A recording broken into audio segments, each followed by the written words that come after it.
নমস্কাৰ সকলোকে স্বাগতম জনালোঁ নতুন এটা ভিডিঅ'ত। আগৰ বিশেষকৈ ভিডিঅ'ত আমি আলোচনা কৰিছিলোঁ যে অসমত এতিয়া উচ্ছেদ চলি আছে।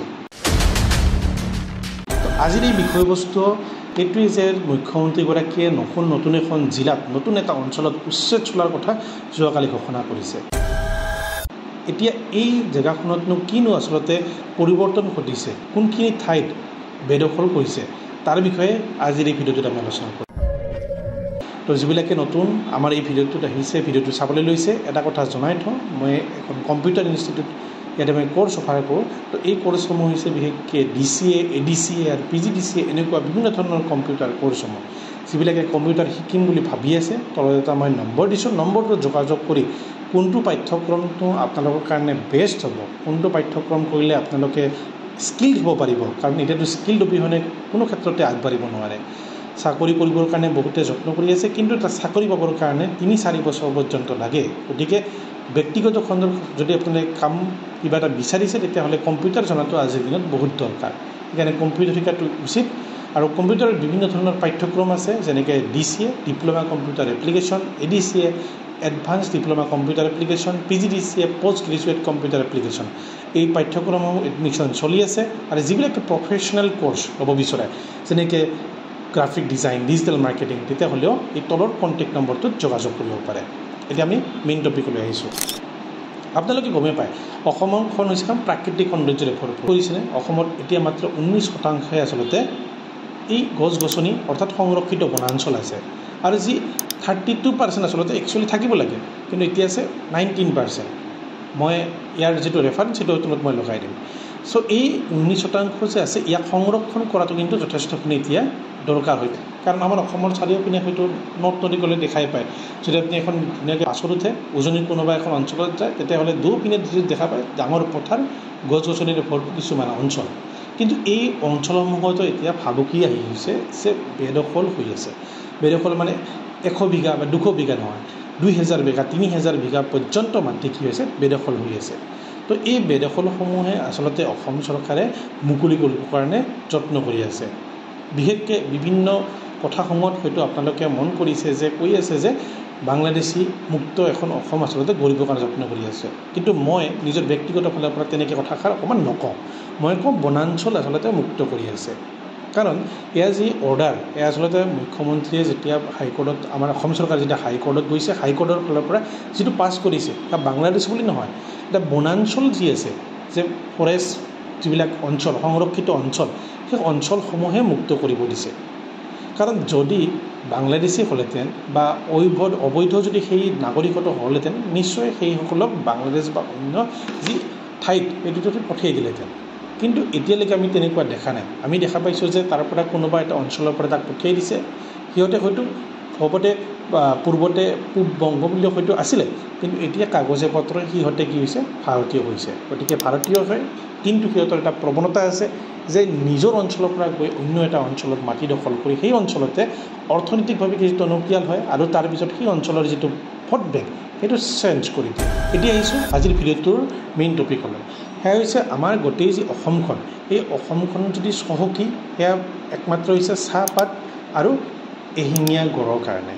আৰু এই দুয়োটাই পোৱা যায় অসমৰ এখন, আৰু মানুহে ভাল পোৱা এখন জিলাৰ ভিতৰত এখন হৈছে গোলাঘাট। কাৰণ যদি চাওঁ অসমক চহকী কৰা আৰু অসমক চিনি পোৱা জিলাখনৰ ভিতৰত যদি চাওঁ, ইউনেস্কো হেৰিটেজৰ গোটেই চাওঁ, গোটেইখিনি য'ত আছে সেয়া হৈছে গোলাঘাট। কাৰণ তাত এশিঙীয়া গড় আছে, কাজিৰঙাখন তাতে অৱস্থিত আছে, তাত চাৰিওপিনে চাহ বাগিচা আছে। চ' এই চাহ বাগিচা গড়ৰ কাৰণে হয়তো গোটেই পৃথিৱীতে গোলাঘাট ডিষ্ট্ৰিক্টখন চিনি পায়। তাতেই এটা অঞ্চল হৈছে উৰিয়াম ঘাট, যি নাগালেণ্ডৰ একদম বৰ্ডাৰৰ সীমান্তমূৰীয়া অঞ্চল, য'ত বিশেষকৈ সেই অঞ্চলটো ৰেংমা যিটো অঞ্চল সংৰক্ষিত অঞ্চল তাৰ লগত লাগি আছে।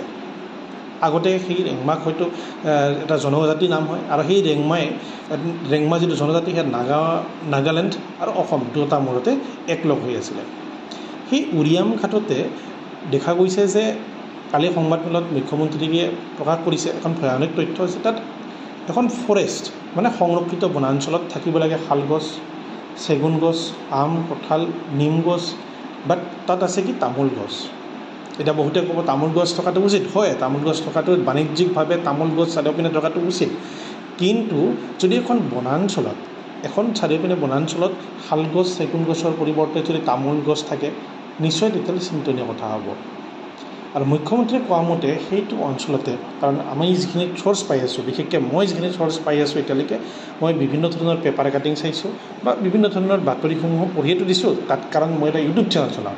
এনেকুৱাটো নহয় মই সেই অঞ্চলত গৈ মোৰ নিজৰ সংবাদদাতা থৈছোঁ বা চাইছোঁ, তেনেকুৱা নহয়। মই যিমানখিনি তথ্য আপোনালোকক দি আছোঁ এই তথ্যসমূহ বিভিন্ন ধৰণৰ পেপাৰ কাটিং, পেপাৰৰ লগত পৰা পঢ়ি কিনে পোৱাৰ চ'ৰ্চ আৰু বাতৰি চেনেলত পঢ়া মই চ'ৰ্চ। তাত দেখিবলৈ পাইছোঁ যে বিভিন্ন ধৰণৰ এই যি লাহৰিঘাট ঢিঙৰ পৰা তাত মানুহখিনি আহি প্ৰথমতে দখল কৰি লৈছে, দখল কৰি তাৰপিছত চাৰিওপিনে তামোল গছ লগাই দিছে। আৰু তামোল গছ লগাই কিনে অলপ চলপ নহয়, তাত 1000 বিঘামান মাটি একেলগে লগাই দিছে। আৰু মুখ্যমন্ত্ৰী কোৱা মতে এনেকৈ কৈছে যে অসমৰ কোনো মানুহৰে এনেকুৱা তামোল গছৰ বাগিচা নাই। কথাটো একদম সত্য, কাৰণ তাত যি ধৰণে কালি ড্ৰোন শ্বট এটা দিয়া হৈছে, ড্ৰোন শ্বটত প্ৰকাশ কৰিছে যে চাৰিওপিনে আচলতে তামোল যিমান দূৰলৈকে মনিব পাৰে তামোল। কাৰণ সেই অঞ্চলত ৰামহছ যিটো ম্যানমাৰৰ পৰা তামোল আহে আৰু সেই তামোলৰ লগত অসমৰ যি তামোলৰ মিক্স কৰি চুপাৰি আচলতে প্ৰস্তুত কৰি এটা ভাল অৰ্থনৈতিকভাৱে ব্যৱসায় আগবঢ়াই আছে। ব্যৱসায়িক ক্ষেত্ৰত যদি চাওঁ যে অসমখনত নিশ্চয় এটা ব্যৱসায় হৈ আছে, তাৰ পৰা এটা চুপাৰিৰ ব্যৱসায় এটা চলি আছে। এইটো কিমান লিগেল বা ইলিগেল সেই কথাত মই নাযাওঁ, কিন্তু যদি আমি ডেম'গ্ৰাফিকভাৱে চাওঁ, এটা অঞ্চলৰ আমি সংৰক্ষিত অঞ্চল হিচাপে চাওঁ, তেতিয়াহ'লে নিশ্চয় সেয়া আচলতে কোনো প্ৰকাৰে ভাল কথা নহয়। কাৰণ সেই অঞ্চলতো যদি তেনেকৈ আজি 500 ঘৰ মানুহ আছে বুলি কৈছে, সেই 500 ঘৰ মানুহৰে নিশ্চয় আৰু পপুলেশ্যন বাঢ়ি আহিব। আজিৰ পৰা 5 বছৰৰ পিছত নিশ্চয় তাত 1000 মানুহ হ'ব, 1000 ঘৰ মানুহ হ'ব। কাষৰ অঞ্চলতে যিহেতু তাত কোনো ধৰণৰ মাটিৰ পট্টা দিয়া হোৱা নাই, কাষৰ ওচৰতে মাটিয়ে ল'ব। আৰু অলৰেডি তাত যদি চৰকাৰে বিভিন্ন ধৰণৰ সুবিধাসমূহ দিয়ে, তেতিয়া বাহিৰৰ পৰা মানুহ যাব। অৰ্থাৎ সেই যিটো গোলাঘাটৰ কাষত থকা উৰিয়ামঘাটৰ অঞ্চলটোৰ নিশ্চয় এটা ক্ষেত্ৰত ভোটৰ কিছু পৰিৱৰ্তন ঘটিব। তাত যিটো ৰাজনৈতিকভাৱে থকা খিলঞ্জীৰ যিখিনি মানুহৰ তাত শক্তি থাকিব লাগে, নিশ্চয় তাত কমি আহিব। অসমীয়া মানুহৰ যিটো শক্তি সেইটো নিশ্চয় কমি আহিব। তো এনেকুৱা কিছুমান কথা নিশ্চয় চিন্তা কৰিবলগীয়া কথা। এতিয়া চৰকাৰেতো বাৰে বাৰে ক'ব খুজিছে সেয়া বাংলাদেশী, কিন্তু আচলতে ডাইৰেক্ট বাংলাদেশী সিহঁতে একদমেই নহয়। কাৰণ ডাইৰেক্ট বাংলাদেশী হ'লে নিশ্চয় সিহঁতে কোনোবা হয়তো কেম্পত থাকিলেহেঁতেন, হয়তো বাহিৰত সিহঁতক শৰণাপন্ন দিলেহেঁতেন, নাইবা বাংলাদেশত পঠিয়াই দিলেহেঁতেন। সিহঁতে নিশ্চয় এই দেশৰে নাগৰিক, কিন্তু এই যিটো প্ৰৱণতা মাটি দখল কৰা, এইটো পূৰ্ববংগীয় মূলৰ মানুহখিনিৰ কিন্তু যথেষ্ট বেছি। কাৰণ এতিয়ালৈকে যিমান উচ্ছেদ চলোৱা হৈছে, মেক্সিমাম সাধাৰণতে কি হয়, পূৰ্ববংগীয় মূলৰ তাত কি হয় দেখা গৈছে। তাৰমানে এইটো নহয় যে মানে অসমীয়া মানুহক কৰা হোৱা নাই, কাৰণ অসমীয়া বা খিলঞ্জীয়া যিমানখিনি মানুহ আছে, খুব কম মানুহেহে যাই এনেকৈ বেলেগত সাহস কৰে যে চৰকাৰী মাটিত আমি যাই কিবা এটা অৰ্থনৈতিকভাৱে কাম কৰিম বা অৰ্থনৈতিকভাৱে তাত গৈ কিনে আমি ব্যৱসায় কৰি চলিম। এইটো আচলতে খুব কম মানুহে কাম কৰে। ভূমিপুত্ৰ বড়োই হওক বা যি মিচিং মানুহখিনি হওক, তেনেহ'লে ক্ষেত্ৰত কিছু অসুবিধা হয়। যিটো উৰিয়ামঘাট বুলি ক'লোঁ, এই উৰিয়ামঘাটতো কিন্তু মিচিং মানুহ যথেষ্টখিনি আছে, নগা মানুহ যথেষ্টখিনি আছে তাত। তাৰপিছত ৰেংমা, যিটো ৰেংমা নামটো আহিছে, ৰেংমা বনাঞ্চল, সেই ৰেংমা অঞ্চলটো আচলতে এটা জনজাতিৰ পৰাই অহা, এটা নাগা জনজাতিৰ পৰা অহা সেই নামটো। তো ৰেংমাৰ নামটোত এতিয়া কি হৈছে, কিছুমান মিয়া যেনেকৈ ঢিং অঞ্চলৰ পৰা হওক, লাহৰিঘাটৰ পৰা অঞ্চলৰ পৰা হওক, বাছৰ ক্ষেত্ৰত কি হয়, দুটা ঠাইতে ঘৰ ৰাখি অৰ্থনৈতিকভাৱে কিছু ক্ষেত্ৰত কাম কৰি আছে। তো এতিয়া প্ৰত্যেকৰে দৃষ্টিভংগী বেলেগ বেলেগ হ'ব। চৰকাৰেও ইয়াৰ ক্ষেত্ৰত হয়তো অতি সোনকালে এটা উচ্ছেদ অভিযান চলাব। তাত যিখিনি ইতিমধ্যে বন বিষয়া, তাৰপিছত CRPF দায়িত্ব দিয়া হৈছে যাতে জৰীপ কৰিব পাৰে, সোনকালে যাতে সেই অঞ্চলটোত এটা ভাল ছাৰ্ভে কৰি সোনকালে উচ্ছেদৰ কাৰণে যজা কৰিব পাৰে। ইয়াৰ পিছতে যেতিয়া মুখ্যমন্ত্ৰীয়ে নিৰ্দেশ দিব, তাত উচ্ছেদ অভিযান আৰম্ভ হ'ব। তো ইয়াৰ পিছতে যি দল সংগঠনবিলাক আছে, দল সংগঠনবিলাকে যথেষ্টখিনি ছাপোৰ্ট কৰিছে, কৈছে যে খুব ভাল কাম হ'ব, এটা হ'ব।